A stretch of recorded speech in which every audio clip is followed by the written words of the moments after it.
Hello friends, welcome to my channel. আশা করছি সকলে তোমরা খুব ভালো আছো, আমিও বেশ রয়েছি। তো এখন বাজে ভোর 6টা, আর দেখো এখানে কত জল বৃষ্টির।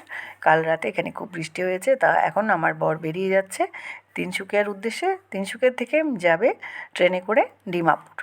আর দেখো এই জলগুলো সব ছাদের থেকে এসছে, বৃষ্টির জল। কাল রাতে এত বৃষ্টি হয়েছে, শিল পড়েছে, তো সাথে হাওয়া হয়েছে। যে বোতলগুলো দেখতে পাচ্ছ সব ছাদের থেকে এসে এখানে উড়ে পড়েছে। ভোর রাতে উঠে একবার কাচিয়েছিলাম জলটা, আবার ভোরবেলা যে বৃষ্টিটা হয়েছে তার জন্য এই জলটা এখানে জমে যেত। এই জলগুলো কাচিয়ে এবারে আমি একটু রেস্ট নেব, কারণ আমি অনেক রাতে শুয়েছি, আবার খুব ভোরেও উঠে পড়েছি। তো আর এখন আমার কোনো কাজও নেই, তাই ভাবলাম একটু রেস্ট নিয়ে নিই। তো বন্ধুরা, আমি রেস্ট নিয়েছি বটে, কিন্তু ঘুমাইনি, আর ফোন দেখছিলাম। তো উঠে দেখি যে মা স্নান করে ঠাকুরঘরে ঢুকে গেছে। তো মা যখন স্নান করে ঢুকে গেছে, তো আমাকে তো এবারে উঠতেই হবে, তাই আমি উঠে সোজা স্নান করে নিলাম। যেহেতু গরম জলটা আছে, স্নানটা সেরে নিলাম। তো স্নান সেরে নিয়ে এবারে ঘরে এলাম। প্রচণ্ড ঠান্ডা লাগছে বাইরে, মানে বীভৎস একটা হাওয়া। আর দেখো আমি এখনও গরম জামা কাপড় কিছু পরিনি, এবারে গরম জামা কাপড় পরবো। আর আমি আজকে যে অন্য কাজ করার আগে, মানে বিছানাটা ওঠানোর আগেই আমি স্নানটা করে নিয়েছিলাম। তো এবারে আমি বিছানা পড়ে রয়েছে, বিছানা গুছিয়ে তারপর রান্নাঘরে যাব। আর মেয়ে ঘুমাচ্ছে, যেহেতু উইন্টার ভ্যাকেশন, তাই মেয়ে ঘুমাচ্ছে। তো বন্ধুরা দেখো, রান্নাঘরে এসে আমি প্রথমেই বানিয়ে নিলাম রুটি আর টমেটো ডিম দিয়ে চাটনি। এই রেসিপিটা কিন্তু ভীষণ টেস্টি, তোমাদের সাথে এর আগে আমি শেয়ার করেছিলাম। তো যাই হোক, মেয়ে উঠে ব্রাশ ট্রাশ করে নিয়েছে। অনেক ধাক্কাধাক্কির পর মেয়ে উঠলো, যেহেতু ছুটি পেয়েছে না, তাই একটু ঘুমাচ্ছে। তো আমি আর বিশেষ কিছু বলি না, কারণ 2 দিন বাদের থেকে তো আবার স্কুল শুরু হয়ে যাবে।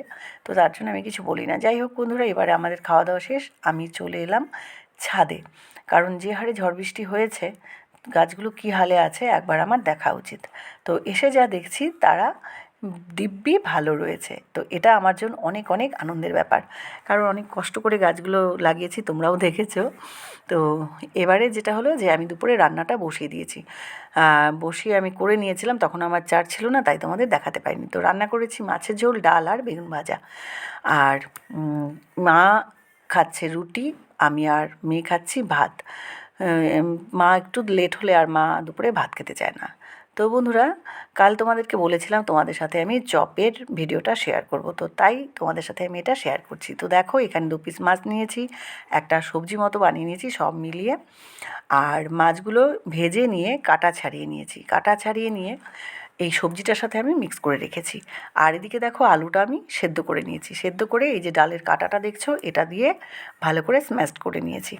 এরপর দেখো আলুটাকে ভালো করে চটকে নিলাম। চটকে নিয়ে এটার উপরে কর্নফ্লাওয়ার, একটু ময়দা, সামান্য নুন, যা যা মশলা আছে সব ধরনের মশলা, নিত্য মশলা যেগুলো, সেগুলো একটু দিয়ে দিয়েছি। দিয়ে এটাকে খুব ভালো করে ডো বানিয়ে নিয়েছি। তারপর যেটা করেছি দেখো, এটাকে আমি হাতের লেচির মতো করে বানিয়ে নিয়েছি, আমি অন্য কিছু সাহায্য নিইনি। আর দুটো কাটা বিস্কুট আমি গুঁড়ো করে নিয়েছি। আর দেখো এটা আমি রেখেছি কর্নফ্লাওয়ার। আর এই যে দেখো, এই যে মাছটা এবারে আমি এই সবজিটার সাথে মিক্স করে পুর বানাবো। তো যাই হোক, তো দেখো এই যে এবার আমি পুর বানাতে শুরু করব। তো যেহেতু আমি একা একাই ভিডিওটা করছি, তাই সবটা তোমাদেরকে আমি দেখাতে পারি না। যাই হোক, আমি দেখো বানিয়ে নিয়েছি চপ। বানিয়ে নিয়ে এবারে এগুলো ব্রেড ক্রামের মধ্যে রোল করে নিয়েছি। তো এবারে এটা আমার ভাজার পালা, তো চলো ভেজে নিই। তো দেখো প্রথমে আমি যেটা করেছি, নিরামিষগুলো ভেজে নিয়েছি। এগুলো হচ্ছে নিরামিষ করে বানিয়েছি মার আর আমার জন্য। আর ওদেরটা মাছ দিয়ে বানিয়েছি, ফিশ চপ করেছি। তো বন্ধুরা দেখো আমার বানানো হয়ে গেছে। তো তোমাদের কেমন লেগেছে অবশ্যই তোমরা জানিও। সবাই ভালো থেকো, সুস্থ থেকো।